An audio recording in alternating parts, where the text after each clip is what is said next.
And what better way to enjoy this magnificent ribbon of roadway than at the wheel of a fine German-engineered sports car? For when you're at the wheel of a car like this, you know you've made the big time. I'm on my way, I'm making this.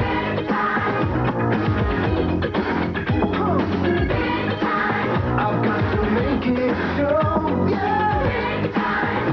The German is a discriminating driver. Not only does he like performance, he demands it. For after all, everyday speeds on his Autobahns often exceed 125 miles an hour. As a consequence, most German automakers make superb high-performance cars. Audi, with its all-wheel drive Quattro, Mercedes-Benz with its 300e, and BMW with its new 12-cylinder car, and of course, is Germany's ultimate performance car, the $250,000 Porsche 959. The levels of performance of these cars come in great part to their racing heritage. Audi, winning Trans Am races in the United States almost every weekend. Mercedes-Benz, whose engine powered the winning car in the last World Sports Car Championship round, and BMW with successive victories in European Touring Car Championship and on the Firestone Firehawk circuit. And of course, we all know about Porsche's magnificent racing record, successive wins at Le Mans, and his fine performances on the IMSA circuit in the United States. When it comes to open-wheel racing, Formula One is at the very apogee. And this year, no one is more successful than the potent two-car Marlboro McLaren team with its powerful Honda turbo engine. They're leading the best of the rest, and their drivers, Ayrton Senna and former world champion Alain Prost, are most definitely big time.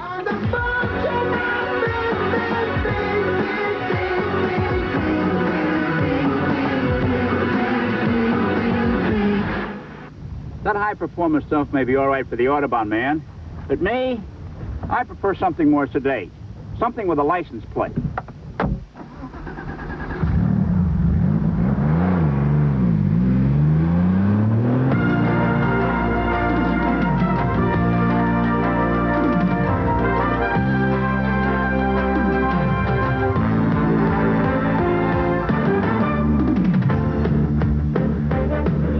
Baden-Württemberg in south-central Germany, in the shadows of the castles of Heidelberg, near the confluence of the Rhine and Neckar rivers, an area famous for fine wine and the largest asparagus market in the world. It's the home of the Hockenheim Ring, site of the 1988 German Grand Prix. Hello, everyone. I'm Chris Economaki, here for this important race that begins the second half of the Grand Prix season. It's been a battle between the McLaren cars all year long, and it looks like more of the same today.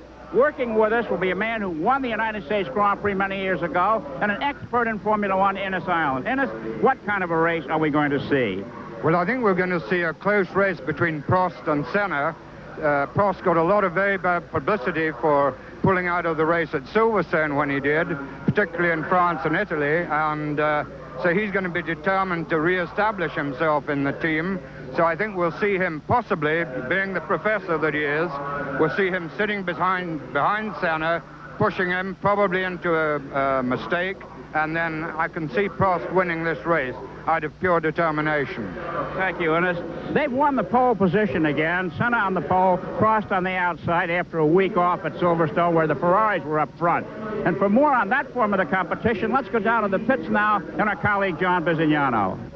Well, thank you, Chris. It's actually an atmosphere of desperation down here in the Hockenheim Ring pit road. The reason is everyone's a little tired of following Ayrton Senna's McLaren around this particular circuit. Alain Prost spun his McLaren, trying to make up that 0.3 of a second between himself and his teammate. And then Gerhard Berger went and did the same thing, spun his Ferrari, trying to make up some 1.3 seconds between he and Prost. Everyone's a little sick of the McLaren domination, everyone except Ayrton Senna. Now remember that Hockenheimring is a very fuelish circuit.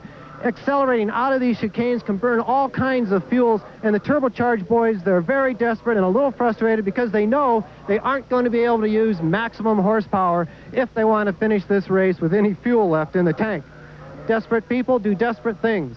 So stay with us after these short messages and watch the drama unfold here at the Grand Prix of Germany. ESPN Speed World Formula One coverage of the Grand Prix of Germany is brought to you by BF Goodrich TAs and the new all-weather Comp TA, by the Acura Legend and Integra, Precision-crafted performance exclusively at your Acura dealer. By Quaker State Motor Oil, the big Q stands for quality. Always has, always will. And by Budweiser, Beechwood aged for that clean, crisp taste. This Bud's for you.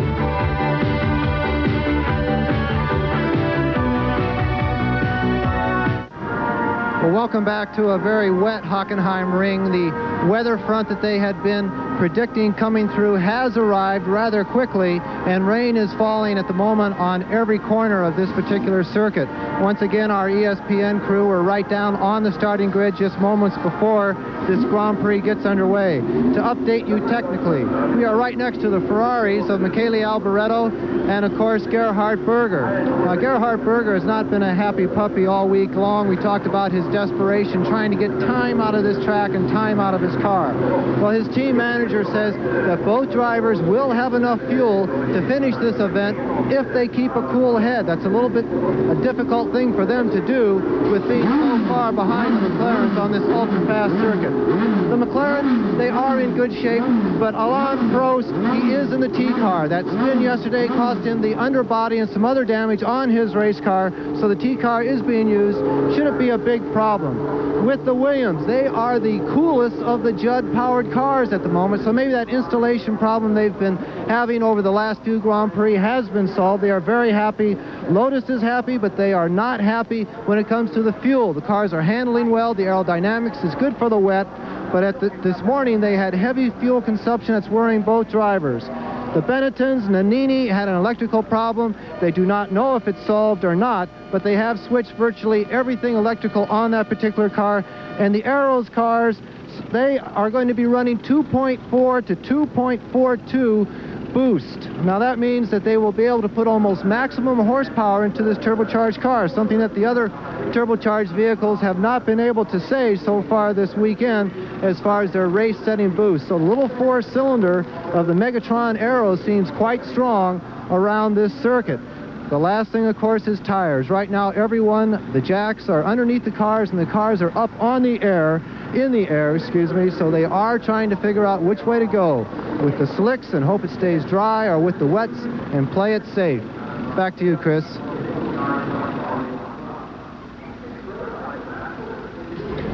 Well, here's how they'll face the green light for today's German Grand Prix. On the pole, the Brazilian phenom Ayrton Senna at 145.364 miles an hour. He's been on the pole for so many races this year.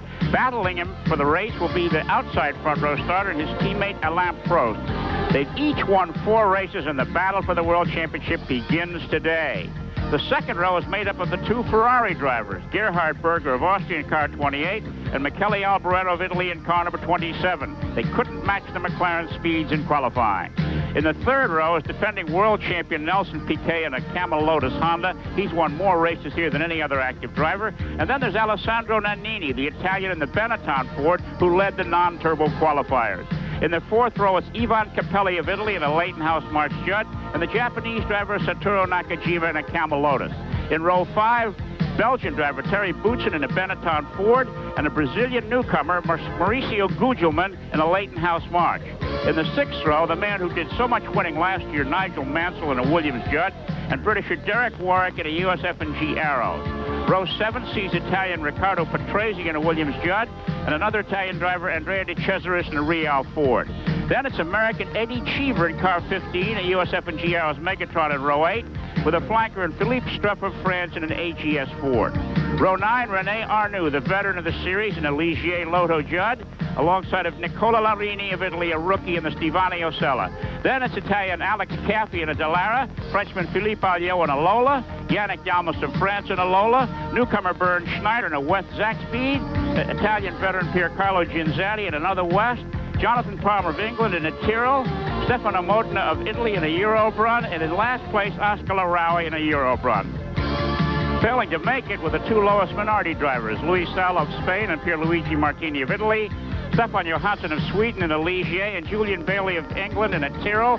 Friday being disqualified, Gabriele Tarquini, a newcomer in a Coloni. 5 failed to start. The Hockenheim Ring is one of Germany's oldest circuits. Built in 1932 for motorcycles, the cars moved in 1938. It's absolutely flat, featureless, and for the most part, out of sight of the spectators, running through a dense forest. It's one of the longest circuits on the Grand Prix Tour, measuring 4.223 miles to the lap. Despite the great speeds allowed, only one of its 6 turns is moderately fast, and there are 3 speed-slowing chicanes. Innes, take us around for a lap.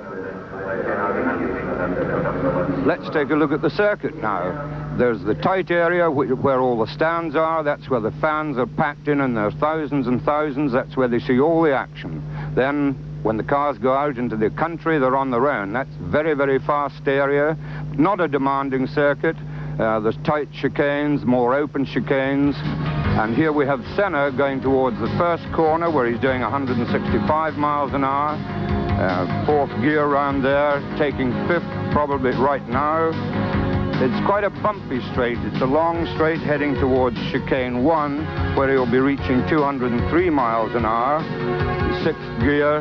It really is quite bumpy, particularly on the braking area going into that first chicane. Here he is. Grabs 2nd gear at that point. Round there at 75 miles an hour. Grabbing 3rd now. He'll be taking 4th gear, 5th, and then 6th on the long run towards the Ost curve, where he'll be reaching 170 miles an hour.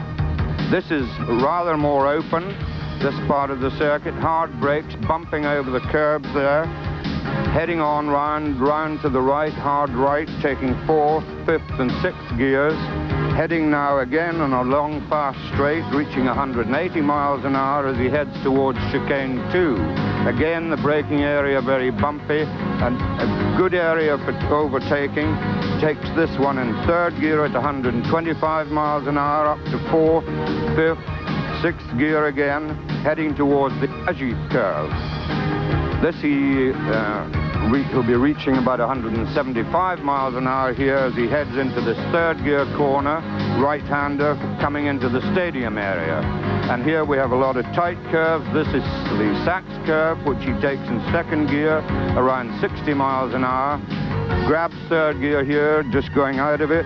Then the right-hander of Fiume curve in 4th gear, 95 miles an hour, all the way around there. Out of the corner and about 105, and just crossing the line in 6th gear at about 160. Well, all the practice and qualifying was held in intense bright sunlight and exceedingly hot and humid weather. Just a short while ago, the skies opened up and drenched the track, and right now, the weather is threatening. The wind is 5 to 10 miles an hour from the southeast. That's the last turn of the track. The temperature is 76 degrees. The humidity is a high 75%. And the forecast is for on and off thunderstorms and high winds. There in this part of Germany, culture and the arts is big business. Right now in Heidelberg, Mozart's Garden of Love is being sung, and the Eastman Kodak Orchestra of Rochester, New York is playing the score.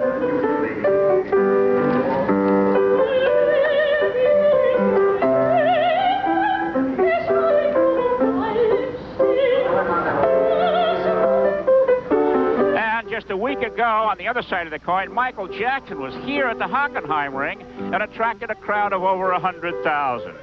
We'll be back for the start of the German Grand Prix after these messages.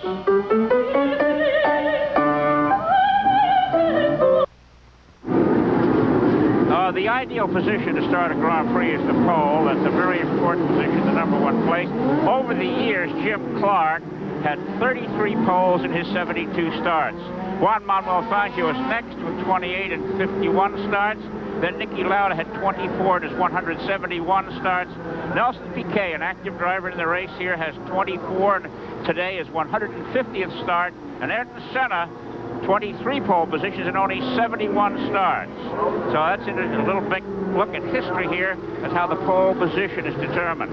There's a good look at the track. It's way down deep in the woods there. What about the rain, Innes, as it comes here to the drivers down there on the back part of the course in the woods? Well, we know that the whole circuit is wet right now, so they're not going to come on round a corner and suddenly find that the whole thing's soaking wet. Okay, now, Innes, we've all, here in ESPN, our announcers are asked to forecast the race. Who are the first 6 as you see them? Well, I chose my first 6 when I thought it was going to be dry. I'm hoping that Prost is going to win the race. I'd say Senna for 2nd, Alboreto for 3rd. Again, I'm an optimist. Piquet for 4th, Berger for 5th, and Guschelman for 6th. Oh, that's fine. And now let's get down to the pits with John Visignano. John, give us your finish, please. Thank you, Chris. I also made my picks in bright sunshine, but I'm not using that as any excuse whatsoever. I have Senna as being the winner of this Grand Prix, followed by Prost, Berger in the 3rd place position, Alboreto, his Italian teammate in Ferrari, trying to hold on to some glory in his closing days with the Red Horse car from Ferrari, is in 4th place. Mansell, number 5th. I think he will try and score some points here. And also Boutsen in the normally aspirated Ford-powered car. I have him grabbing that last point in 6th place, wet or dry. Okay, now I think Ayrton Senna is going to win this one in his drive for the World Championship. Gerhard Berger will place 2nd, Alain Prost 3rd, Terry Boutsen 4th, Nelson Piquet 5th, and Ivan Capelli 6th, is how I see this race winding up. Well, the cars are coming around. This is called the Motordrome part of the circuit. After the cars come out of the woods where there are very few spectators, these cement stands, very reminiscent of the grandstands at America's Southern Stock Car tracks, with cement seats, pretty tough on the backside. And there's really not that many people here, and it's not the weather's fault. They tell me it's the ticket price's fault. And the prices here are absolutely staggering. Over $300 for a 3-day pass to the best seats. The cheapest a child can get in here is $13.20 a day.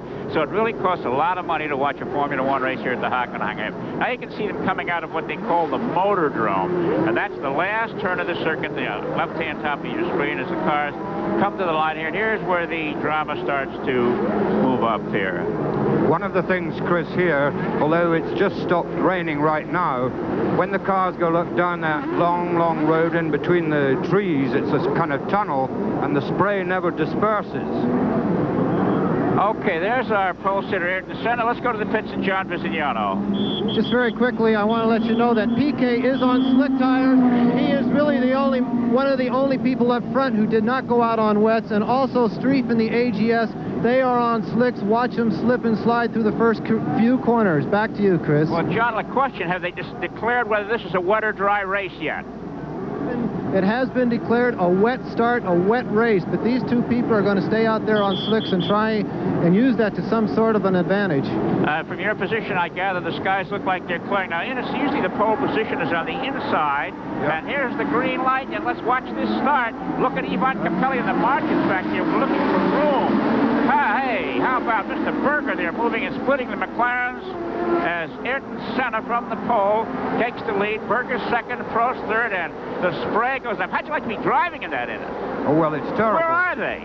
It's absolutely terrible. And if you see that spray is going to hang in the trees there, they're going to have a terrible time seeing where they're going. Prost again made a lousy start, and so he's, lost a lot of ground there. You can see, now here's the first chicane. They've got to go through the gears, make a right turn, and they've been bumping over the curbs in the chicane at high speeds. Maybe here in the wet, they won't be touching the curbs. Back out on this. This is a section of the circuit, and this is where your countryman Jim Clark lost his life 20 years ago. That's right. He was my teammate for 2 years. Terrible tragedy. All right, here we have Ayrton Senna blistering the track. Now, Berger is not letting him get too far ahead. There's he bumping the curb there. Now, what's that doing to the suspensions of these cars? Well, it looks terrific. I mean, it looks horrific, rather. And I really don't know. The cars seem to stand up to it, because you'll see some of the drivers doing it just all the time. But there you get an idea of the intense difficulty of trying to follow. Oh, there's Piquet. Nakajima's backwards in the chicane. No, it's Piquet. It's Piquet. Oh, Piquet, right. Now, there he is. There he started on slick tires. Yeah. Now, he's got to have damaged something the way, well, it doesn't look too bad. Oh, so there he is in slick tires. He's really made a mistake. I thought when John told us he was starting on slicks, he was kind of asking for trouble. It's quite a U-turn he made there. And he's Ayrton Senna out in front again. And with the Ferrari Gerhard Berger holding a close second. Now there's no spray there, Ennis. Now this is coming back. Well, yeah, they're not going so quickly. You know, as they speed up there, as the speed builds, there comes the spray. But Senna's really going to make every chance to get away from everybody else and really give himself a good cushion. Look, he's way ahead already. He's got a really good cushion on Look at this, we have a Benetton up in third place now. Yeah, Normally Asprey cars are doing well in the wet. that's Nannini. He's really good. And here we have Prost has fallen to fourth. Alboreto is fifth in the Ferrari. And here we have one of the Capelli. It's Capelli, and then here's the other Benetton. Boutsen. Right? There's Mansell, Warwick. Petresi's well up. There's Nakajima. It'd be interesting to Cheever. watch. It'd be interesting to watch the performance of Piquet after that spin. Here he is. Well, now He gave it a good shot. Yeah, he really did.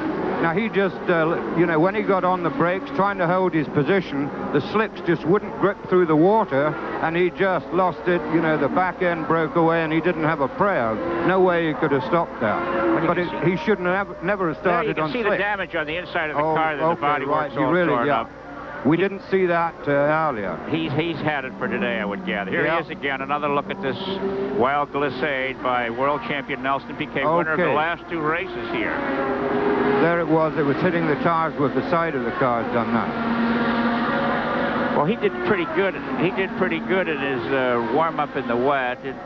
Nelson Piquet headed in the pits now. Let's see if they can do anything to this car to get him back in the competition. There's a lot of fiberglass damage on the side of the car there. The oil cooler, whatever radiator that is on the left side, is probably damaged as well. John Visignano, what do you see down there?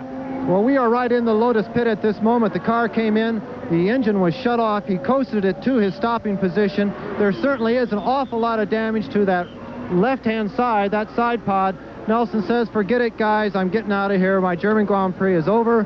He is sorry at this moment that he went out on slicks, not reins. Absolute hydroplaning under braking there, going into that heavy braking position. They have new bodywork all set up for him to go on the car, but at this moment, Nelson Piquet is out of the car. He is standing next to it. They are going to have a look at it. We are trying, we want to stay out of the way of all this activity, but the radiator does seem damaged. Chris, we will get a closer look and get back to you with an exact report. Okay, and you can see how many people work on a Formula One car. Unlike American racing, where the crewmen over the wall are limited in number, here they can have everybody and his brother working on the car. And right now, our leader, Ayrton Senna, pulling away the race. Look at the lead he's built up. He's got about 3 seconds. He's got about 3-second lead already over Berger. Well, it's interesting to see what kind of a battle Prost will put up now to get back in the points here, because this could be the very significant race for the battle for the World Championship. They stand 4 even. Yeah, well, Prost isn't living up to my expectations right now, but of course he is the professor. He's keeping it on the road. He's not losing much to Nannini, although he's about 1.3 seconds behind him right now. So he'll probably just stay there and see what happens for a few laps. 44 laps is the race distance here at the Hockenheim ring.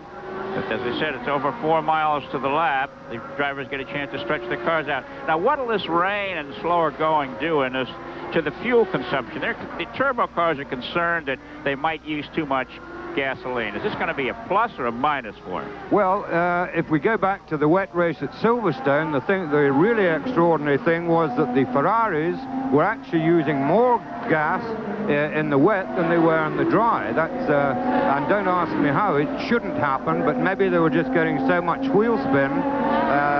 They should be using less, so it should be a plus factor, and I'm sure for the McLarens it's going to be a plus factor. This will be good for their fuel consumption, and they should be better off.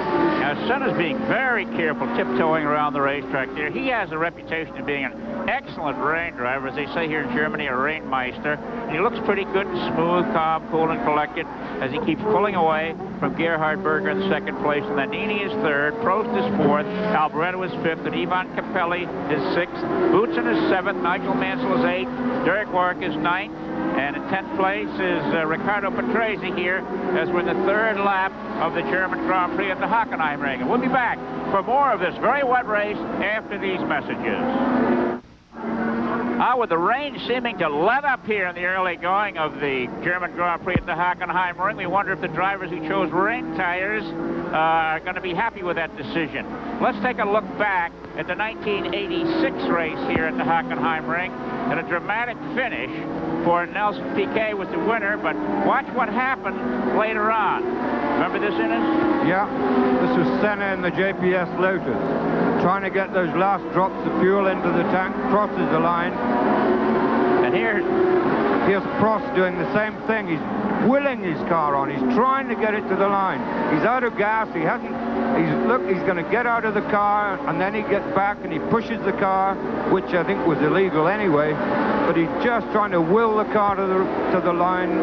Looking for a set of pedals, huh? Oh boy, a tough break. The very last lap, last turn of the last lap, and now he's going to be making a pushmobile. The fans were seeing quite an event then. Now here, here's 1987.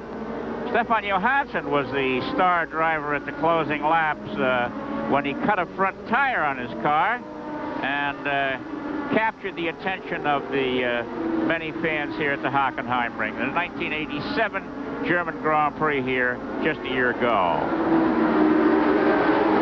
I remember that race quite well, Chris. There he came into the stadium area like that. The whole tire just totally disintegrating, but he kept it going on 3 wheels. Look at his right front. The tire has damaged the suspension, the steering, but he got it over the line and just stopped over the line. Terrific, heroic effort. Look at that. And there you can see the black marks on the side of the car. Those are the German regulations that preclude any cigarette advertising on events that are televised. We're back live now there at the center of the leader. And when those black marks come off, it says Marlboro, the sponsor of these McLaren cars with the Honda engines.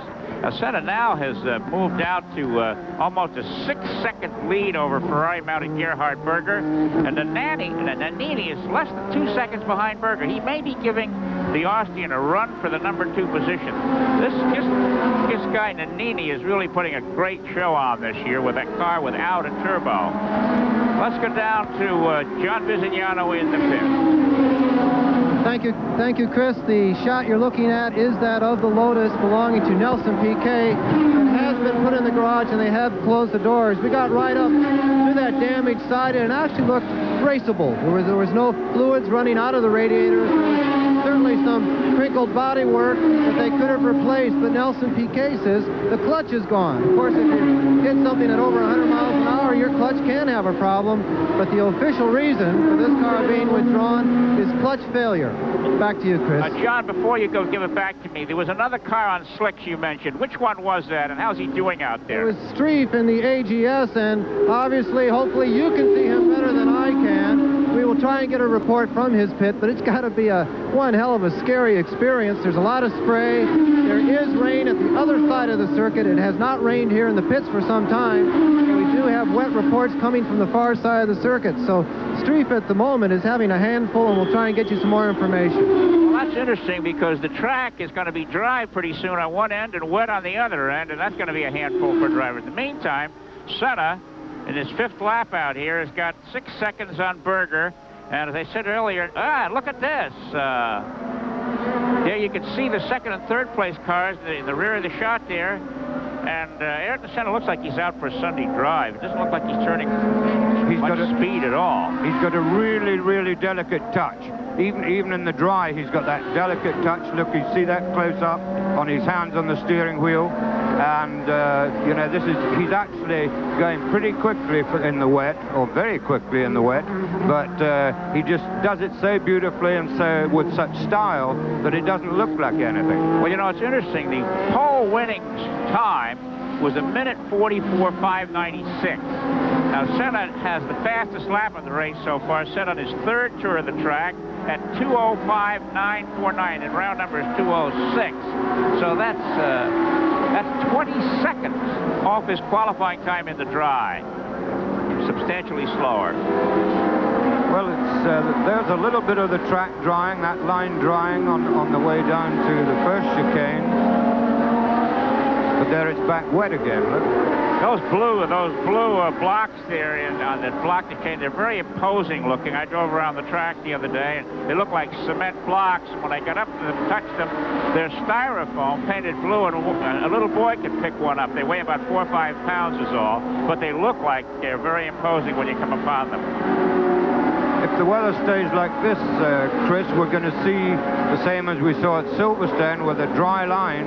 And if the drivers think it's going to rain again, they're just going to drive the wet weather tires through as much water as they can on the straights. That saves the tires. But you see, in places, it's really still very, very wet indeed. You know, in the last 3 rain races, Silverstone a couple of weeks ago, Portugal and Spain in '85, were all won by guess who? This man on camera right now, Ayrton Senna. He's earning that Rennmeister title. There's Berger, Nannini, and Prost in the background, swishing along. And it's interesting that Senna is not adding to his interval on Berger.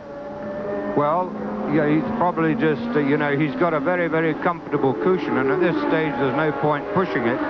I can't see that he was using maximum boost at any stage, so he should be getting a very good fuel reading right now, but he's just content to hold that 6-second gap.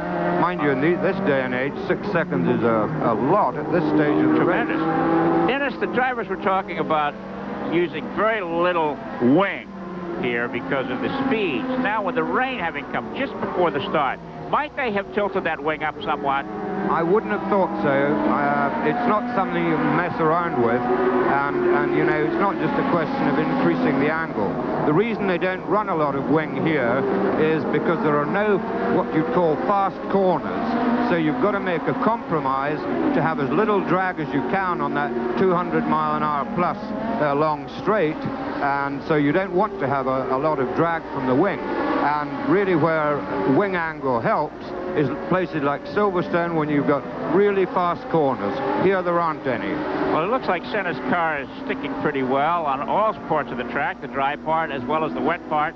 And he's opened up his lead now to 7.4 seconds over Gerhard Berger. And Nannini has fallen 3 seconds behind Berger. But Alain Prost is all over Alessandro Nannini at this point. There's Andrea de Cesaris in that new Real. Nice looking car, one of the better of the new cars built for this year's Formula One series. Okay, let's go down to our colleague John Visignano in the wet pit. Thank you, Chris. We're standing next to a set of Goodyear wets in the Ferrari pit. Now, you've been talking about how they wear out on the dry line. And the reason is for that, they're made of a very soft compound. The rubber itself is extremely soft. You can even feel how soft it is.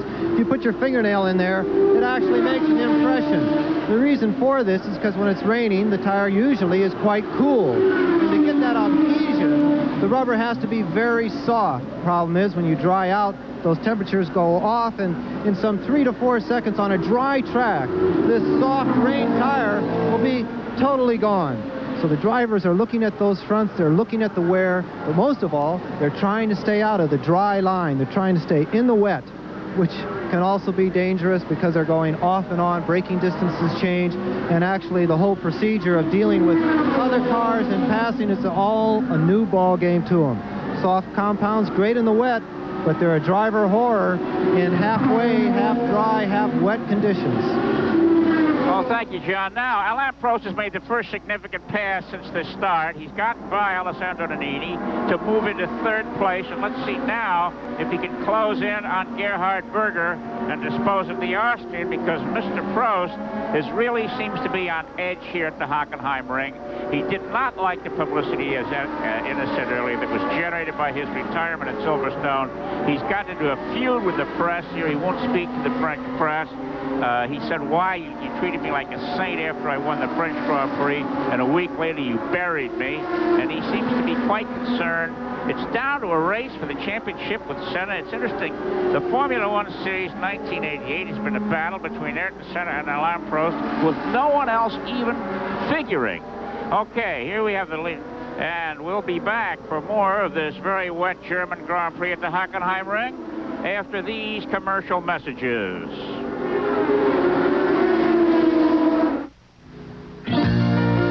This ESPN Formula One Technical Report is brought to you by USF&G Financial Services. Asset management tools for a brave new world.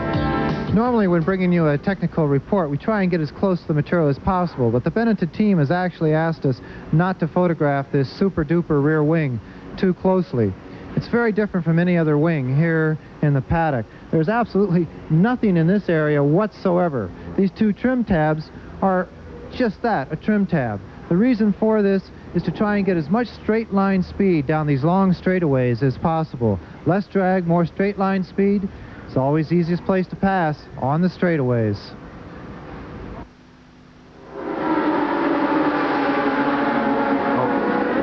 We're back live, and it looks like there's trouble at another chicane there. Can't quite see. It's one of the Lolas. It's one of the Lolas. Here's another look. Okay, I think it's Dalmas. Close. That's Senna going by him, and how close. Yeah, but he was trying to keep out of the way, and he's ripped off the right rear. Now he was, I think it is Dalmas in the Lola. He was trying to keep out of, Philippe Alliot, I guess we're told. Well, that was nice of him to keep out of the way, but the car looked pretty delicate to lose his wheel like that. Alliot's had a tough season. He had a tremendous whack he took in Mexico on our Memorial Day. Now, here's Senna. Berger is 8 seconds behind, and Prost has closed within 2 seconds of Berger. So we may get to see an auto race yet here at the Hockenheim ring. One of the things I've been noticing all the time is that Berger's car's sliding an awful lot more than everybody else. You'll see him coming out of these corners. Berger really is sliding about an awful lot. Now, John Pisignano's in the pits. John? Thank you, Chris. Philippe Alliot spun going into that chicane because he had just put on slick tires. He came into the pits, took off his wets, and went out with slicks. These people are really pushing it, trying to get that advantage, and it's too damn wet for them to be doing it. I wish the team managers, they're endangering their drivers, their own drivers, and the drivers around them. They should not be on slicks in these conditions. Everyone who has gone out, except Philippe Street, has crashed. Let's stay on the wets, boys. Okay. I would think that was a decision of the driver. I don't think the team manager would have told him to come in and put, because the team manager hasn't been all the way around the circuit. John, I think that was a decision of the driver and not the team manager. Well, there's Bernd Schneider in the West, and I'm not mispronouncing the name on the side of the car. West is a West German cigarette that's not allowed to be advertised, so they just changed the W to an E to make the car legal and not have to repaint it, as some other cars have been done. Bernd Schneider's the baby of the race. He's a newcomer to Formula One racing. In fact, it's only his third start in Formula One. And the Zach speeds seem to have sped up to some degree for this event, having had a rather mediocre season until now, because maybe it's because it's the home Grand Prix. Prost is right on the tail of Berger right now. He's really closed up and he's right on his tail. I don't think Berger's going to be second for much longer. Well, that's interesting. Here we have Senna now, the leader, and he'll be looking for some puddles to go through, I should think, if the track keeps drying up, to keep those tires cool. Ennis, what about the durability of a rain tire on a dry surface? It doesn't last long at all, and of course, on a dry line, it's too spongy. It doesn't have nearly enough grip, and the driver he will be overdriving the tire and overheating it, and then they really aren't good at all. You can see that some part of that straightaway there was some spray coming off the wheels. Now here he's hitting quite a dry spot, then a wet spot. There's a good shot from the Goodyear blimp coming down there. You can see Alain Prost closing up on second place Gerhard Berger. This is going to be the race. They're heading into the forest. Mind you, I said earlier, this track is over 50 years old. It was built for motorcycles. It's always been a paved track. We talked to Bernd Huschke von Hanstein earlier about it. Look at this. Look at that McLaren closed up on the Ferrari. They get the pass here, but they got to slow down for the chicane. Here they come. No, he's not going to make it here. But I was amazed how much further back, how far away he was from Berger. Oh, look there. Berger is really having a terrible time trying to keep ahead. Well, he's feeling the pressure now. Really is. Yeah, but that car has been sliding badly all the time. There goes Nannini. Certainly. we've got a race here now. How much spray is Prost taking in his face shield here? Oh, he's taking a lot, but it just goes straight off the side. I mean, it's no problem. Except that you just can't see. Well, there's not enough of it right now. I mean, he's not having any trouble seeing where he's going, even in that. There he's trying to pass now. He's gone to the outside. Yes, he's made it. Prost has got it. He's done him. How about that? Not bad. Before the race, I had a chance to talk with Alain Prost about some aspects of the event. I asked him if the battle with Ayrton Senna for the World Championship will intensify. It's going to be more and more difficult, but it is already very difficult with the pressure we have together in the team. But as we are more relaxed and everybody can think, I think it should be okay. I mean, I'm not mad about this championship, and just think about every race, each race. I want to win this race, and then I will think about the other one later. So I don't think too much about the championship. I see what it's a difficult championship because it's not a normal way of fighting for a championship. Normally you can say, okay, this track would be good for me and I'm going to push, I'm going to try like this. But now it's finished, it's over. I mean, you have to push every race, because you need to win. Third place is no use for us. That's right. As we said earlier, the battle for the championship really begins here at this race because the driver with the most wins is going to win the title. And Prost and Senna came into this race with 4 wins apiece. Prost leading in the point standings by a slight margin over his teammate. Now he's starting to pull away from Gerhard Berger. Here's Prost in second place. Berger in third as he round this high-speed bend that claimed the life of the late Jim Clark. Yeah, but look there. Prost is already driving on the wet part of the track, going around that right-hander. Berger was out in the dry part. But still, Prost is pulling well away. Senna's now got about a 12-second lead. We just saw the Ligier there, car number 25, Rene Arnoux, a 12-time winner on the circuit. That car has done so poorly this year that they built a special qualifying version with 1 fuel tank in it. The regular car has 3 fuel tanks in it, and finally got into the race. And here's our leader, Ayrton Senna. Okay, right now he's just lapped Streff, who is one of the people that went out on slick tires right at the beginning, and already Senna has lapped him.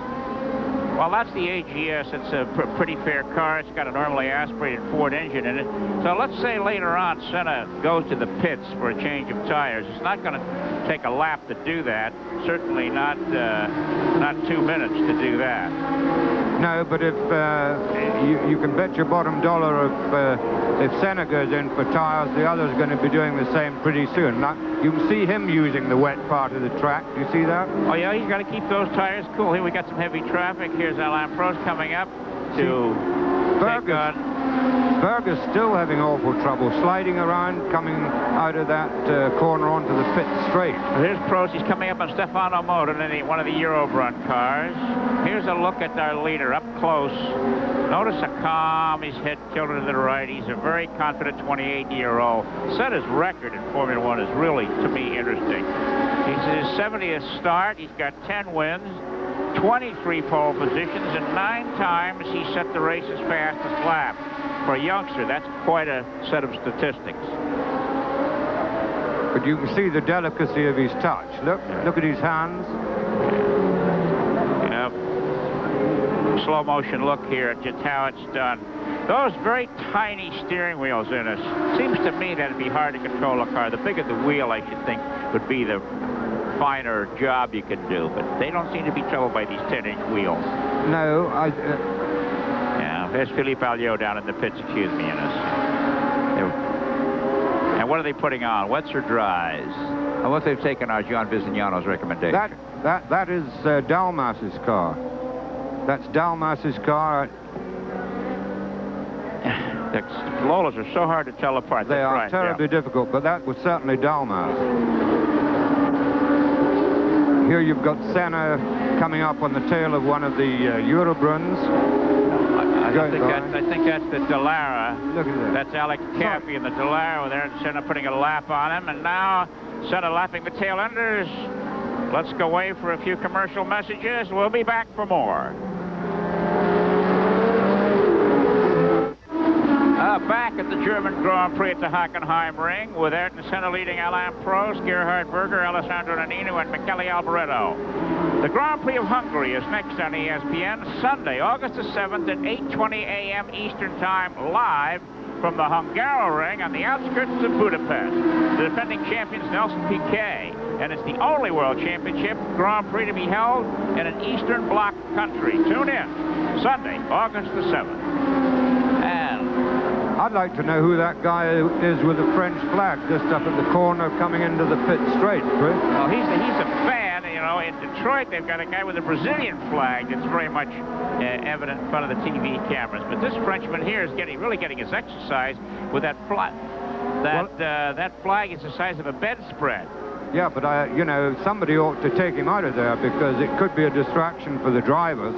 Okay, it's not an official flag, but it's certainly something that could distract their attention momentarily. Oh, look at Prost there, started finding the wet there, pulling further and further away from Gerhard Berger, and he's closed now to within 12.5 seconds of Ayrton Senna. It'll be interesting to see if he can reduce that interval as this race wears on. I was sorry earlier on, Chris, I'm forever mixing up the Eurobrunn with the Dallara, and whichever one I don't get right, I think I just saw him slowing there. Oh, you're forgiven. And incidentally, our regular colleague, David Hobbs, is absent today, having walked the aisle with his son yesterday in Manitowoc, Wisconsin, where his son Guy got married. We want to wish the newlyweds all the happiness in the world out there in Wisconsin. Okay, let's go down to the pits again and our John Bisignano. Thank you very much, Chris. The car you see leaving the pits is that of Dalmas, also driving the Lola. That is the only Lola left in this race. They did not change the tires, but he came in to change the rear wing. Now, that is quite a lengthy thing for him to do, but he obviously was not happy with the handling, trying to get a little more downforce on those rear tires. It was a long stop. I don't see how they'll ever make up the time. Excuse me for interrupting, but we've got more secure. Go ahead, Chris, take it. We've got Cappy Solar with the right rear tire having disintegrated. Apparently, you can see from that shot just how wide these wheels are. 17 inches, something like that? Yeah, 17, 18 inches, but, I mean, his left front is off the ground. You know, when one goes down, it just, they're so stiff, these cars, that the opposite wheel comes off the ground. Well, now what's happened in the last lap is Alain Prost has knocked a second off the interval behind Ayrton Senna, so he has started to gain. The last clocking shows him 11.5 seconds behind, 11.5 seconds. It was 12.5, just one lap. Whoa! Mr. Senna now must have gotten the message. He's starting to stand on it a bit. The Prost has also turned in the fastest lap of the race at 2:05, 2:46 on the 11th lap. And there's Alex Caffey limping home in his Dallara. It's a Ford-engine car. It's an Italian team, and the car looks quite nice. And they're having great hopes for the 1989 season when the turbo cars will be outlawed. Now here's Ayrton Senna coming into some more traffic. Up the straightaway, he's going to have to wait now till that chicane comes by, and this will give Prost a chance to even get a little bit closer. In fact, there's other cars in front of him as well. That's him just taking Palmer in the Tyrrell. Right. But you can see that section of the track is still very, very wet, so I can't see anybody going in to put on slicks for a while yet. Now here's Ginzani. Oh, look at that front wheel off the ground. It's a long ride for Alex Caffey.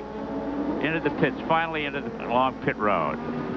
Coming in, let's see if they have to do anything to the car besides change the wheel that has its tire gone. You wonder why the tire did what it did. John, let's go down to John Bisignano. He could have been off the road. We have Alex Caffey into the pit, and as you can see, his whole right rear is destroyed. He came in with the rim spinning away and actually had done the last 3/4 of a lap on the rim. This little Italian team is doing their best to change not only that tire, but of course, it's suspect the other tires. So they have changed all four. Alex Caffey has had the moment of his life, at least in Formula One, and he's right back out there again. It's very unusual for a Goodyear tire to go away with like that. But again, these soft compounds cannot take the heat of running in dry conditions. Back to you, Chris. We have the leader sandwiched between two slower cars. That's Arno in front. Rene, He's famous for not getting out of the way. Well, there he did for once. They say he always drives a wide car. Yeah. We have some drivers like that in the United States. Well, at times he's like a mobile chicane. And here's our leader in the clear once again. Seems to be doing extremely cool and collected job. The interval between he and Alain Prost is still the same, 11.5 seconds. Prost having registered the fastest lap about 5 laps ago. So Ayrton Senna continues to set the pace here. The 1988 Grand Prix of Germany at the Hockenheim Ring. Stay tuned. We'll be back for more of this race. Well, the German Grand Prix here at the Hockenheim Ring has had an assortment of winners over the year. Back in 1977, it was Niki Lauda taking the checkered flag first at the wheel of a Ferrari. Then in 1978, in his World Championship year, it was Mario Andretti in a Lotus Ford. And then Alan Jones of Australia in 1979. Jacques Lafitte of France did it in 1980. And then Nelson Piquet won the first of his 3 races in 1981 in a Brabham. There we've got one of the Williams cars off the track down there. Patrick Tamday was the winner in 82 in a Ferrari, and Rene Arnoux came back in a Ferrari to win in 83. Then it was Alain Prost in 1984 in a McLaren, Michele Alboreto in 85 in a Ferrari, and then the last 2 years it's Nelson Piquet in the Williams Honda has taken the checkered flag first here. And I think that's Mansell, I'm not sure. Oh, he had fallen way back. Yeah, he was over a lap down. He had a great day in the rain at Silverstone, but it doesn't look like it's going to be repeated here today. Yeah, it is Mansell. Yeah. He was a lap down already, so we don't know what happened there. Yeah. I was surprised to see him so far back. Let's see, he can't go anyplace and play golf today. Usually when he leaves the track, he goes right to a golf course. He's an avid golfer. He's been accepted as a contestant in the Australian Open a little bit later on this year. John Bisignano. Nigel Mansell had just come into the pits, not for slicks, but for new rain tires. And so you may want to comment on what it's like to go out on a brand new pair of tires. They had 4 tires put on the car. And of course, those tires are a little bit more slick until they come up to temperature. Maybe that was his demise. Brand new tires on the Williams on that same lap that he went off the circuit. Yeah, well, with a new set of tires, if they've never been scrubbed, of course, the first 2 or 3 laps, you've got to go very, very carefully.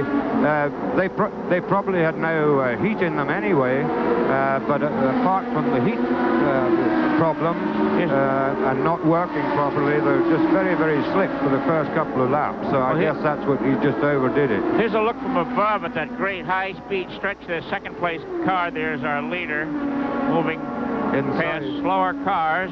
Now he's opened up a little bit more of an interval.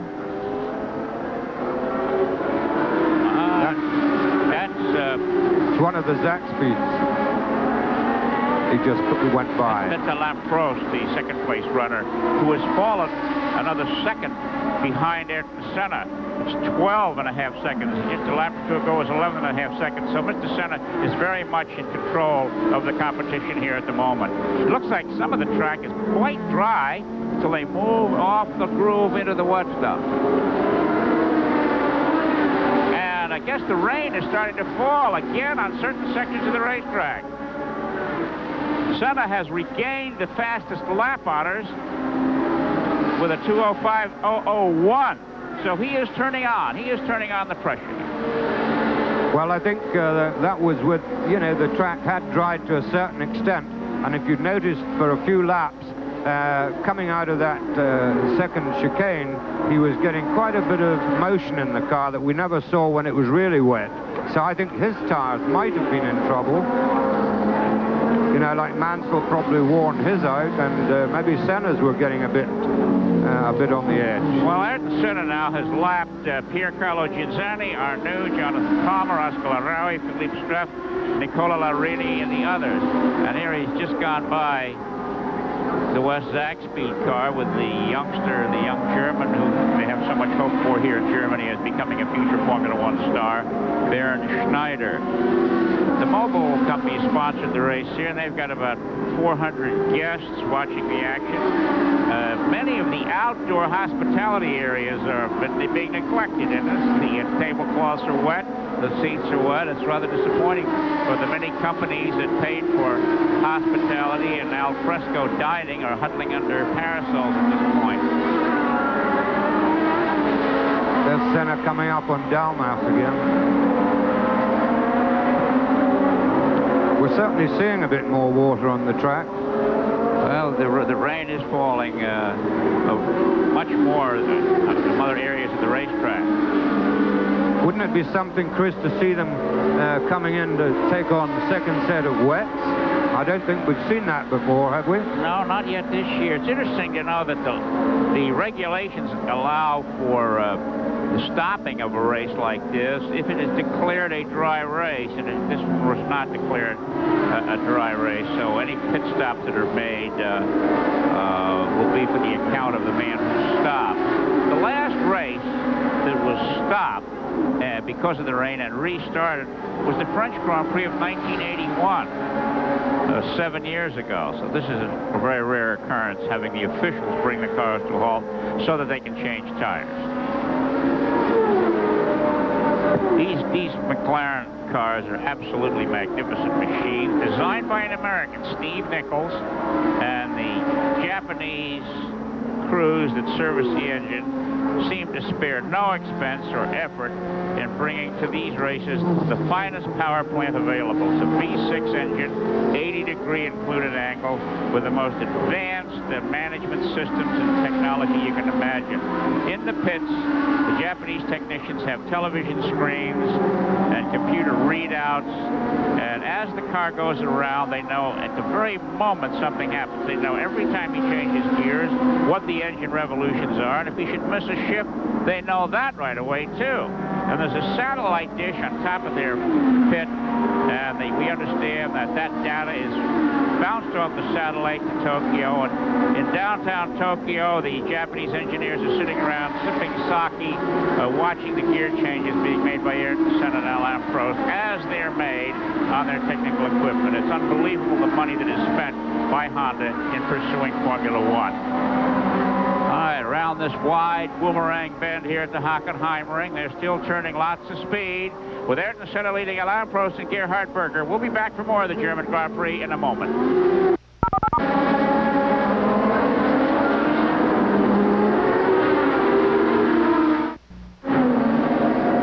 Here's our leader, Ayrton Senna, in the German Grand Prix, coming upon some slower cars. We're in the 27th lap of this 44-lap contest. And Ayrton Senna has led from the outset. Here we have Bernd Schneider in the pits in his West Zach speed. No, that's... Ginzani, pardon me, Piercarlo Ginzani. And he's got some fresh rain tires on that. John Bisignano. Thank you very much, Chris. They are having a little bit of trouble getting him out of the pit. He came in beautifully, but now the engine seems to be dying and has died, actually. He did come in for nothing but a set of new rain tires. No even thought of putting slicks on, thank heaven. They're rolling the car back into the pit area now, which they could be penalized for.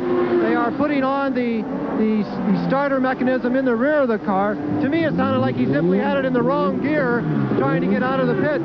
Of course, he may not be able to get first gear, and that's the only gear he has. But he is underway now, and we will certainly wish him luck out there with the brand new rain tires. Remember, they're a little bit more slippery than the ones that have been worn. Back to you. If my recollection of the rules and regulations correct, by being pushed backwards in the pit lane, he's excluded. Is that not right? Well, that's possible. Maybe nobody saw him there. But, you know, Alain Prost is running away from Gerhard Berger. He's opened up almost a 40-second lead on the third place, but he's not catching Ayrton Senna. Senna is keeping that cushion open. As right now, it's just over 13 seconds between himself and his teammate Alain Prost. And we wonder what Prost's demeanor with the press will be between now and the Hungarian race on August the 7th, being beaten here by Ayrton Senna, primarily, I would think, because of a bad start. He's running as fast as Senna, but he just got off the line poorly. Right, but he's actually pulled back a second and a half. So my boy is still in there pitching. He's pulled back a second and a half in 2 or 3 laps. but then again, Senna goes and puts in a quick one and gets away again. All right, now here's the Brazilian Senna coming up on the Japanese driver Nakajima in the Camel Lotus Honda here. Let's see how he handles this pass. Not quite.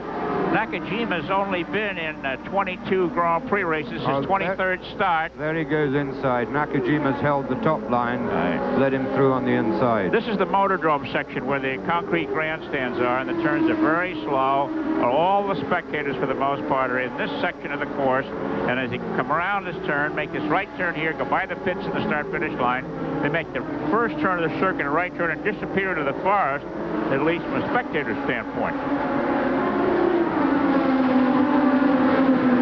See him move over to the dry section of the track, and as it was wet down low, there's a little bit of a tilt there where the water runs down to the inside. Let's go down to the pits with John Bisignano, who has Philippe Alliot with him. Thank you very much, Chris. Philippe, what happened? Why did you go out of this German Grand Prix? Well, I stopped on the pits to change the tire and to put a wet tire. And when I start again and arrive at the second chicane, and Senouave was behind me, and he picked up me at this place. I was very surprised he come here, because it's, I think, a little crazy for him to take so big risk. And we was together, and it's only one place for one car, and Senna passed, and me, I hit the tire, and I broke a little rear suspension. So you felt that Mr. Senna could have gotten around you after the chicane much easier than just on under braking going into the chicane? Yeah, it's difficult to say who do exactly the mistake, who did the mistake, but I think when you are first, it's crazy to take so big risk, because I was very surprised when I saw him in my right, and I was so surprised, and it was not possible to pass two cars. It was or him or me. Philippe, let me ask you, 2 wet races now. Are the conditions, they're not as bad here as they were at Silverstone, but what are the track conditions at the moment? What are these drivers dealing with as far as tire wear and just the slipperiness of the circuit? Yeah, I can't tell you. It's the first laps, it was so incredible to drive in this condition. It's really crazy to drive like this, and I don't like it. I start at the back of the grid, and believe me, it's impossible to see nothing. You can't see the red light from the car in front of you. It's really... When you tell people that you can't see anything, some people still believe you can see something. But it is true that you cannot see anything. Going 160, 180 miles an hour down the straightaway, you cannot see anything because of the spray. When you are in the back, when you are the first, second, or third, you can see. But after, and here, especially in Hockenheim, with the tree, it's really incredible to drive like this. And believe me, during the first 5 laps, I was not in my car in good condition, believe me. Well, it's good that Philippe Alliot is actually back in the pits in very good condition. Not so great for his car. Chris, back to you. Thank you, John. A nice guy. Let's go now with this German Grand Prix ticking away. Leader in the 30th lap. Well, let's go for these commercial messages. The next round in the World Driving Championship comes in Hungary on the 7th of August outside Budapest at the Hungaroring. And then it's to the very fast Spa circuit in Belgium on the 28th of August. Then to sunny Italy on the 11th of September at Monza. And then to Portugal and Estoril on the 25th of September. And a week later in the wine country of Spain on the 2nd of October. There's a long wait to the 30th of October at the Suzuka circuit in Japan, with the season finale coming on the 13th of November in Adelaide, Australia. That's the second half of the season.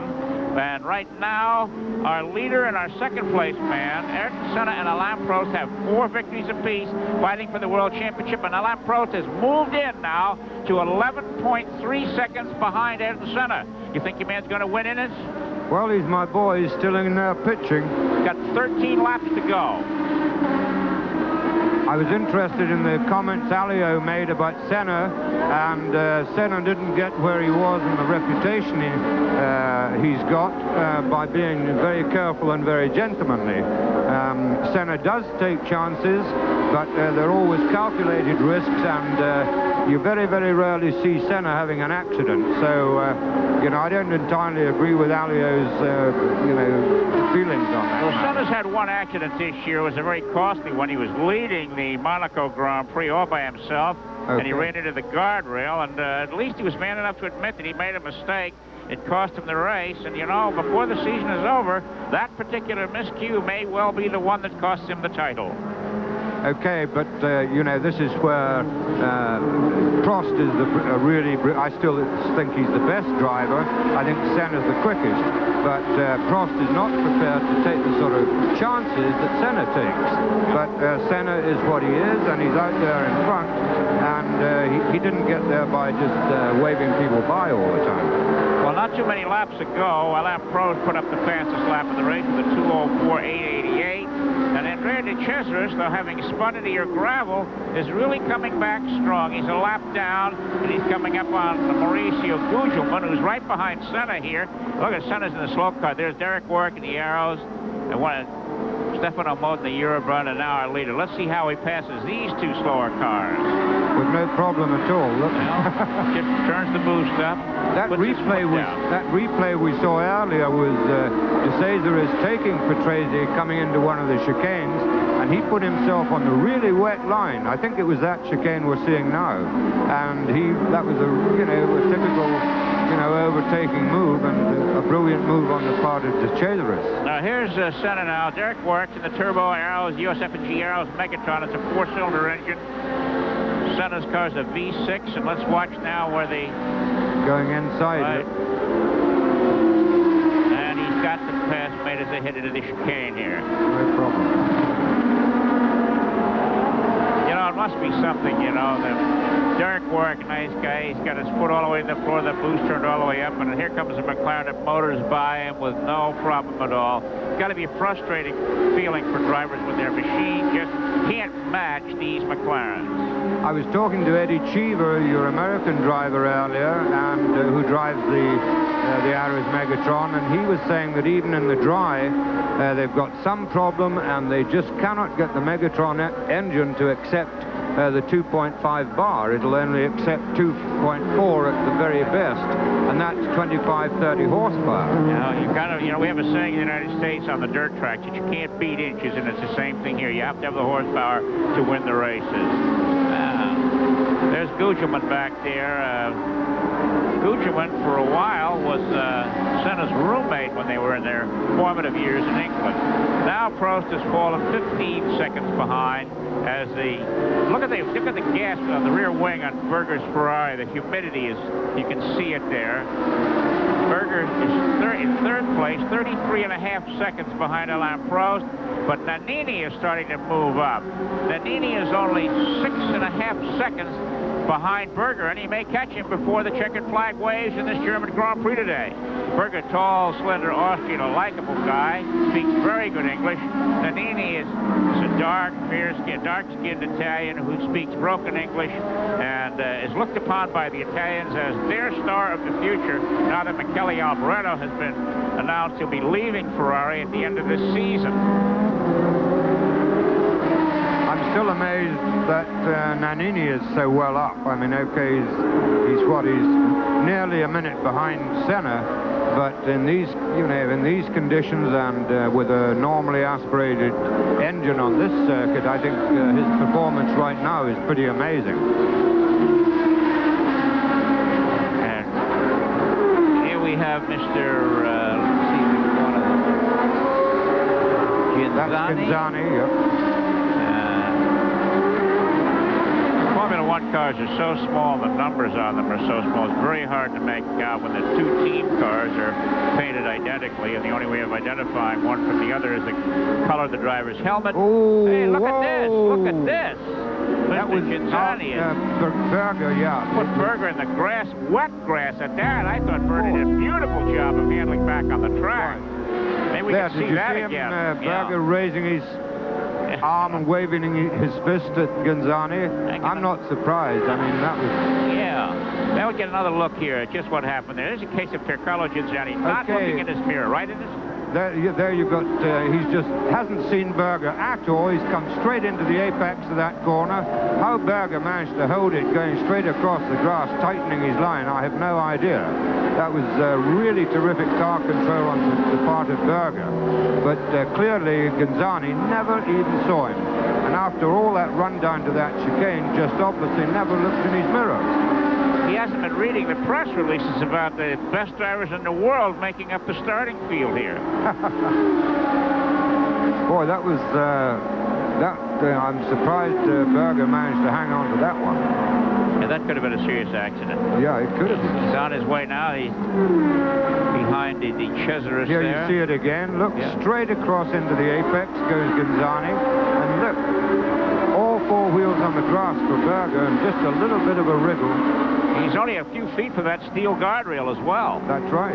Look, banging over. Oh, boy. You know, right wheel off the ground, left wheel, you know. Okay, Ayrton Senna leads Alain Prost by 15.5 seconds. Berger's third, and Nini's fourth. Oh, Gillian there is. and look Prost. at this. And There's Alain Prost spun Prost it. spinning out. How about that? Trying to catch the leader.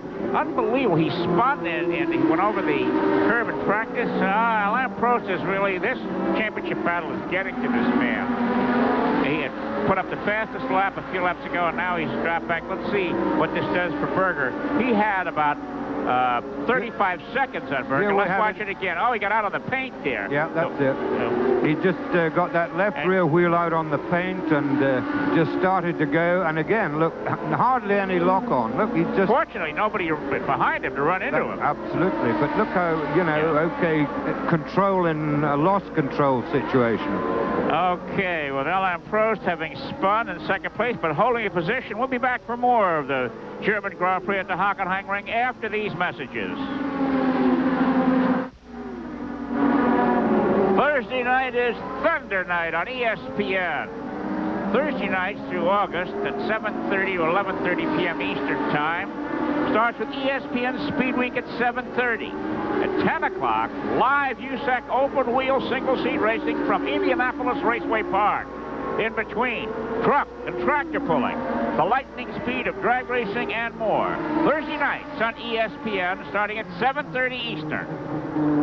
Okay, Alain Prost now is 15.5 seconds behind this man right here, Brazil's Ayrton Senna, in this 1-2 battle for the lead in the German Grand Prix, and the ultimate victory will be the World Championship. Prost has fallen even further behind. Now let's see what's going on here. There's Ricardo Patrese in the tires here in the Motordrome section of the course. We missed how he got there, but he's obviously okay. Young Italian has got the more Grand Prix starts than anyone else.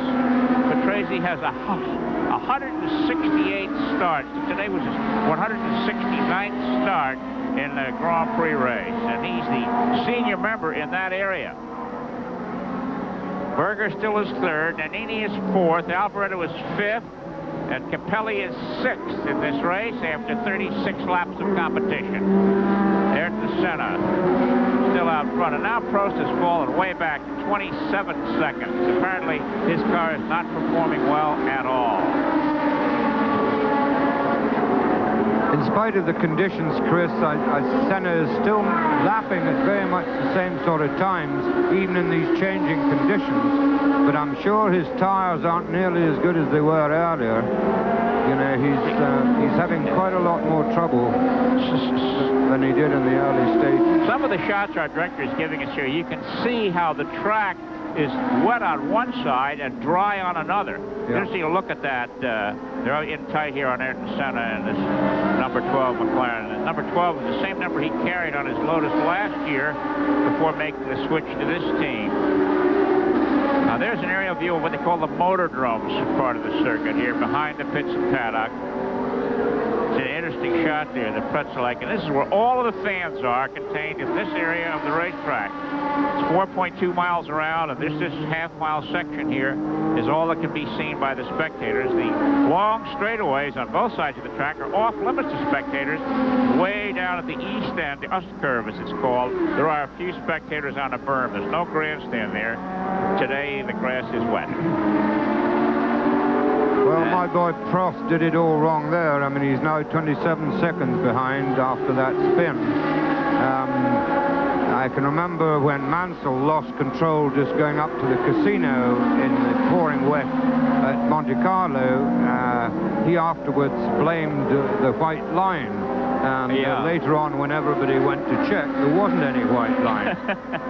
But here, we could clearly see that Prost got his left rear wheel onto that painted curb, which obviously be a lot wetter, you know, very wet, and again, unable to get much opposite lock onto the car. He just couldn't hold the slide that developed. Again, it's pretty unlike Prost, but there it is. I did hear that at a dinner last night given by the boss people, both drivers were there as guests, and Prost was very uptight, and quite early on in the evening he just got up and left, which again is unlike him. Now that's true, you know, it's tough enough being challenged. Here we've got one of the Bennettons going into the pits. It's Nannini.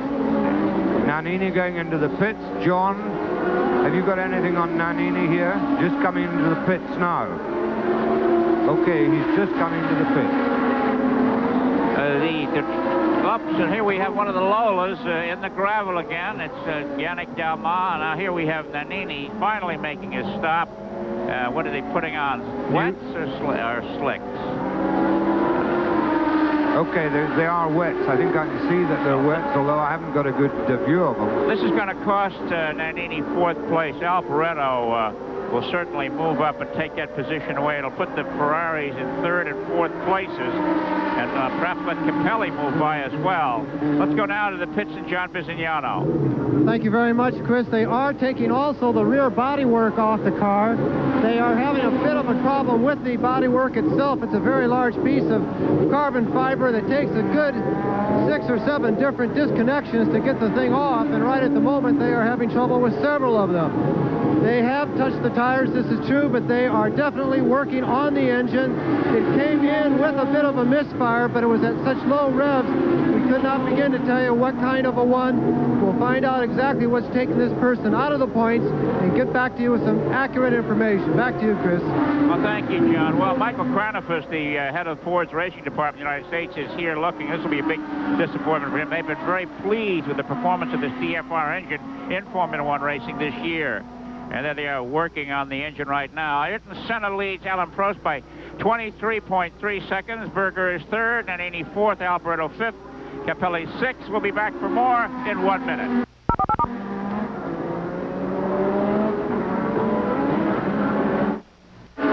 ESPN Speed Week, a must for racing fans, every Thursday at 7:30 p.m. Eastern, 4:30 p.m. Pacific. Bob Jenkins and Larry Newman are ready to fill you in on all the latest from the motorsport scene. Every Thursday evening on ESPN, your driving force in auto racing coverage. All right, Mr. Senna now has lapped everybody from 7th place on down. Has a 21-second lead on Prost. Prost is closing a little bit. Berger 3rd, Alboreto 4th, Capelli 5th, and Boutsen 6th. They're the only ones in the lead lap now. 6 cars lead lap, but here's Ayrton Senna on his way to victory. We're getting closer and closer to the finish of the competition here. Working on the 5 laps to go. Working on the 40th lap of this 44-lap contest. There you can see the dry part of the track on the inside into the chicane. Making it look easy. Taking the high side of the... I've never seen a track, and here we're back in the Benetton pit working on the Nannini car. It looks like electric work there in the fuel injection system. You know, it's interesting. We call those ejector horns in the United States. Here you call them trumpets. Let's go down now to John Bisignano. We are right in the thick of it down here, a little bit too close for comfort, but what it is, they are working in the injector area, you're absolutely right, but it's the throttle cable. The throttle cable has come adrift. They are making some hurried modifications to it to try and allow this young Italian to get back in the hunt. He has not gotten out of the car. They asked him if he wanted to call it a day with only 7 or 8 laps left, and he said, no way, guys. I want to go racing no matter how many laps are left. They have made the modifications. It looks like they are planning to get Mr. Nannini back on the track momentarily. Best of luck to him. Back to you, Chris. Thank you, John. And Ayrton Senna looks like he's going to win number 5. He's got 4 victories this year. This has been a great season for Ayrton Senna. And there's the pit board. 4 laps to go here for the 28-year-old Brazilian who doesn't seem to like to give interviews. And he's got 2 slower cars in front of him. Boutsen in front here. And the German Grand Prix spectators today are going to go home wet. The competition on this track has been hectic all weekend long, with a celebrity race having been held, a Formula 3 race yesterday having been held, and following the Grand Prix, one of the new Euro Series events will take place. Terry Boutsen, driving the other Benetton cars, a teammate to Sandro Nannini, announced right after the Silverstone race 2 weeks ago that he's going to drive for Williams next year to take the seat being vacated by Nigel Mansell, who goes to Ferrari. There you go. You can see that. Some of the hieroglyphics on the pit boards that the drivers have received from their pit man. And Mr. Senna's still got that foot to the floor. He's got a 22 7/10 second lead over Alain Prost here as this race nears completion.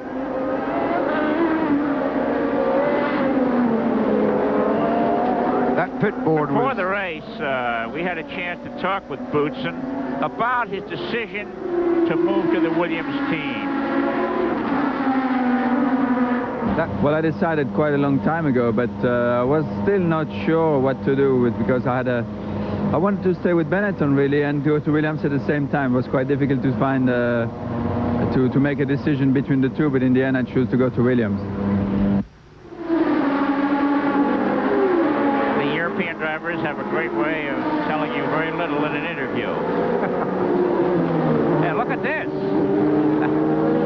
There's the Senna being challenged by a back marker in a corner. Senna's taking it very easy now. And let's say he smells victory, doesn't want anything to go wrong, and he's tiptoeing. After all, he's got a 23.5 second lead over Alain Prost. 3 laps to go. He's turning 2:10s now, and the fastest lap of the day was a 2:04. So you can see that Mr. Senna, you might say, is in no hurry.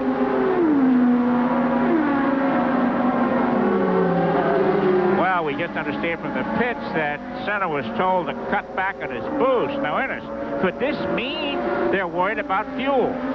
I very much doubt it. I think all it is, as you said earlier, a moment ago, that he's got a terrific cushion on Prost. He's only got a couple of laps to go after this one, and he's just stroking it very quietly home. I don't think he's in any sort of trouble at all. It's just a question of getting to the line, and he can let Prost close up quite a bit.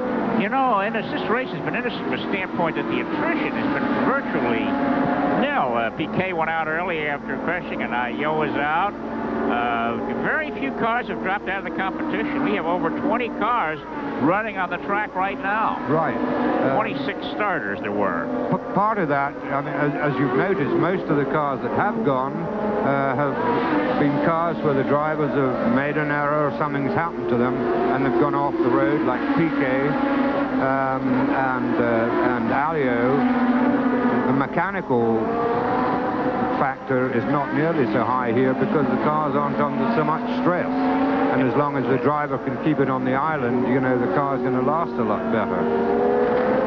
All right, now right in front of Ayrton Senna is Terry Boutsen, whom we saw a few moments ago in our pre-race interview about his decision to change team. It'll be interesting to see how hard he fights to keep from being lapped. The whole thing thing has kind of ruined all our predictions here of who's going to win, be second, third, and fourth, and so forth. Piquet screwed it up for me right in lap 1. But I think Prost has shown here a great deal of determination. He's never given up. I mean, he's kept plugging away there. It's just a pity he made such a lousy start. And he's even taken it, you know, pushing and pushing right towards the end there, even into spinning off, which he doesn't do very often. That will be interesting to see the kind of demeanor he portrays on the podium. You know, it's interesting, in Formula One racing, the first, second, and third place drivers must go to the podium. The fine for not going, are you ready for this, Indy? Yeah. Is $50,000 US.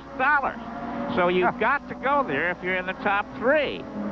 And they're entering now the final lap of the 1988 Grand Prix of Germany here at the Hockenheim Ring with Ayrton Senna, the Brazilian, driving for Team McLaren. His teammate Alain Prost of France is second, 20.4 seconds behind. There's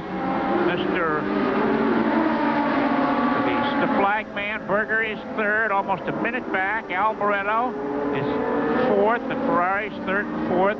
The March Judd of Ivan Capelli is fifth. And Terry Boutsen is sixth. They're your point getters. And here, Mr. Senna is staying behind Boutsen. Boutsen will not be lapped if he can keep Senna behind him now. Let's watch, see what Senna tries here, if anything. You see Dalmas snaking about all over the place there in the background? Right.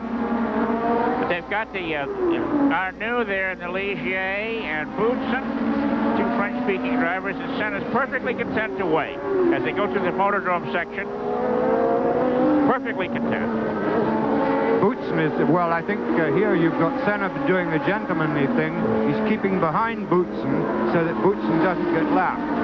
If Senna were to go past Boutsen at this stage, that would put Boutsen 1 lap behind. So Senna's being very, very kind and staying back behind him. That's true. Look, he's looking behind. But if he would go by him, Boutsen would have 1 less lap to go in the race. All right, they started the final lap of the competition. The very last lap. Let's look at it from above here from the Goodyear blimp. As Ayrton Senna goes through the gears. There's the gearbox in those McLarens. And how many forward speeds? There are six forward speeds. They had trouble in practice with them. One in Prost's car with a pinion bearing with the clearance not quite right, and the minute they get a little bit of too much clearance in that pinion bearing, it starts affecting the selectors. Why, I'm not quite sure, but that's what does happen. And so Prost did have quite a bit of trouble during practice with that. It sounds like the estimate of repairs would be quite expensive, Mr. Ireland, in your garage. Yeah, very. Okay, Ayrton Senna halfway around the Hockenheim Ring, this 4.223-mile track, on his way to victory in the 1988 German Grand Prix, right behind Terry Boutsen. You think you'll pass him between here and the checkered flag? Well, I don't think so. I think Senna is being, you know, very considerate here. You know, I don't think he's going to go fast. He's let Prost close up to him 17.5 seconds. And here's the McLaren pit. Ron Dennis there and Crichton Brown. Just another win. Can you imagine a team that have won? This is the round 9 of the 1988 series, and these red and white cars have won every time out. The domination is really unbelievable. And they've had I can't remember the number, but they've been first and second. Oh, no, he's not. Oh, goodness, he's going to do it. Finally went by him. Well, now I didn't think he'd do that. He knows he can respect Boutsen's driving. In the Motordrome section for the last set of corners now, the sweeping left. See, the crowd here is not as large as you speculate. I said earlier that Michael Jackson was here a week ago and drew over 100,000 people. But these ticket prices here are really exorbitant. And he comes around onto the straightaway. Let's watch now Mr. Brunsenride, the flagman. Should be displaying the checkered flag this time by. There it is. Not a very colorful flagman. In Indianapolis, our flagmen really jump up and down and go through all kinds of gymnastics and gyrations when they flag down the winner. It's very much a business here in Formula One. Between the sponsors and the competition, the sporting side of it seems to have suffered somewhat in its near days. Now, Ayrton Senna is reportedly getting $5 million a year to drive. Can I ask you a personal question in this? What was your best year? How much did you make in your best year? From a retainer standpoint, not talking about prize money. Well, I think the very best I made ever as a retainer was £6,000, which, I don't know, $10,000 to $12,000, something like that. But I'd like to tell you about my first full year in Grand Prix. I was driving for Colin Chapman in Lotus, and my retainer for the year was £500, would you believe? £500? And I was number one. Really? And did you get a share of the prize money? I got 33 1/3% of the starting money and 45% of the prize money. Well, you're Scottish. I know you'd remember those numbers. Oh, boy, did I ever. So did my bank manager. Look at the cars all going through the chicane here. Let's hope they all make it okay. This is the closest we've seen 6 cars. Look at the people sitting down there on the ice curve on the outside. Here's Ron Dennis, the man who orchestrates things at Team McLaren. Ayrton Senna has won the 1988 German Grand Prix, and Alain Prost has finished second. Gerhard Berger coming up to take the checkered flag in 3rd place, and here's 4th place Michele Alboreto crossing the line. Ferraris again 3rd and 4th. Due next is Ivan Capelli in car 16, the Leighton House Marchut, and last in the points, 1 lap down, Thierry Boutsen of Belgium in car number 20, the Benetton Ford. A lot of cars running at the finish. Behind Boutsen right now, Derek Warwick in the USF&G Arrows, Mauricio Gugelmin in the Leighton House March, Satoru Nakajima in the Lotus Honda, Eddie Cheever in the USF&G Arrows, Jonathan Palmer in the Courtaulds Tyrrell, Bernd Schneider in the West Zaxpeed, and then Andrea de Cesaris in the Real. Ginzani, Larawi, Capi, 3 drivers whose names end in I, 14, 15, and 16, followed by René Arnoux, Alessandro Danini, Philippe Struff, and Yannick Dalmas, the top 20. And here is Ayrton Senna holding up his thumb to the fans. Right behind him is René Arnoux. And a good look at the Brazilian. You can see his eyes through the face mask there. Victory number 5, and a great leg up toward the World Championship of Drivers for the 1988 season. Now, Nannini put up the fastest lap of the race just a lap or so ago. How about that?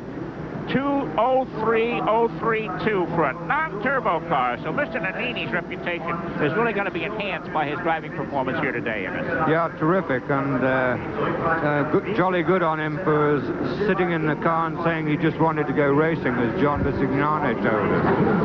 But you can tell that the McLarens weren't in any fuel problem. Otherwise, Senna would have stopped right at the end of the pit road. You know, so he's done the whole lap round. In Formula One racing, they have an area of the track called the Parc Fermé. That's right. Yeah. And what does that mean? Well, the first 6 cars are put in there, and any other car, or the scrutineers want to bring in there, and there's nobody allowed to touch them. The drivers have to get out, the mechanics can't go near them, and then the scrutineers, they can check the weights of the cars. And what happens now if the car is weighed and found to be underweight right now, because all of its gas has gone out of it and so forth? He's excluded from the competition. Yes, there was a time at Imola when Prost I can't remember if Prost had won or he was second, and he was excluded. There's Prost looking over his car there with the official. There's Senna on the right with his the yellow helmet in his hand. He's getting a congratulatory hug from one of his There's Lee Gogg of Goodyear there. Yeah. He's obviously in there to check the tires and see how they did. They look pretty good from where I'm sitting. They don't seem to show any wear as the drivers head for the podium. Okay, the 1988 German Grand Prix is history. Ayrton Senna defeating Alain Prost and Gerhard Berger. We'll be back for more of the formalities after these commercial messages. Well, our announcers here have a wide range of point scores. Innes, for your first race, you've got a big goose egg. You didn't get any points, but that's all right. You're new at this game. John Visignano, I've got to say, has got the highest score we've ever had in Pick 6. He picked the winner, picked 2nd place, 3rd place, 4th place. You blew 5th, John. Terry Boutsen was 6th. You have 23 points. Congratulations on winning it. I got the winner for 9 points, so I'm 2nd in it. And that's Pick 6 for the German Grand Prix. The official finish now, pending the cars getting weighed out, okay. Ayrton Senna winning in 1 hour, 32 minutes, 54.188 seconds. Alain Prost 2nd, 13.6 seconds behind. Gerhard Berger of Austria 3rd. Michele Alboreto of Italy 4th, both in Ferraris. Ivan Capelli of Italy 5th in a Leighton House March Judd. And in 6th place, Terry Boutsen of Belgium in a Benetton Ford. Other finishers, Derek Warwick, Mauricio Gugelmin, Satoru Nakajima, Eddie Cheever, Jonathan Palmer, Bernd Schneider, Andrea De Cesaris, Piercarlo Ginzelli, and Alex Caffey. The point standing going into the next race at the Hungarian. Look at those Brazilian fans waving the flag. They just heard their national anthem, the Hino Nacional, played. Alain Prost leads the standings with 60 points. Senna is a close second with 57. Gerhard Berger was third with 25. Michele Alboreto 4th with 16. Nelson Piquet 5th with 15. Boutsen is 6th with 12. Warwick 7th with 9. Nannini tied with Mansell for 8th at 6 each. Jonathan Palmer with 5, and Ivan Capelli with 4 make up the top 11 in the standings. So, John Visignano, a quick comment on today's German Grand Prix, please. I never like to miss a party, and I can't speak Portuguese, but these guys are speaking the international language of certainly love and victory. All I've got to say is I hope that when we get to Hungary, a tighter track, a track with a much lower average speed than here in Hungary, I hope you guys can hear me out there. We're having a good time. I hope it's a better race. All you need down here to get in the pits is the Brazilian flag. Back to you, Chris. You deserve all the attention having such a great point score on our Pick 6. Ennis Ireland, a quick response from you to today's race. Well, I think most of the drivers behaved tremendously well and drove tremendously well in such changing conditions all the time. I think it says a lot for them that so many cars finished, and it also says a lot for the preparation of the cars that so few went out with mechanical problems. I was really sorry for Nannini because he was driving brilliantly, really going well, and he was in for a certain 4th place until he had that throttle problem. Well, it's too bad Nannini dropped down to 18th place in the finish of that problem. To me, this race is another example of the magnificent preparation of those McLaren Honda cars. These guys behind this team really have done a great job in getting that team in the forefront. Never before in the history of Formula One racing has a team so dominated competition. 9 races so far, 9 victories for Team McLaren, and our congratulations to Senna. I wonder what it would take to make him smile, though. He's won his 5th race of the season and closes in on Alain Prost in the battle for the World Driving Championship. So here we are at the Hockenheim Ring in Germany on a cold and wet day with the German Grand Prix now history.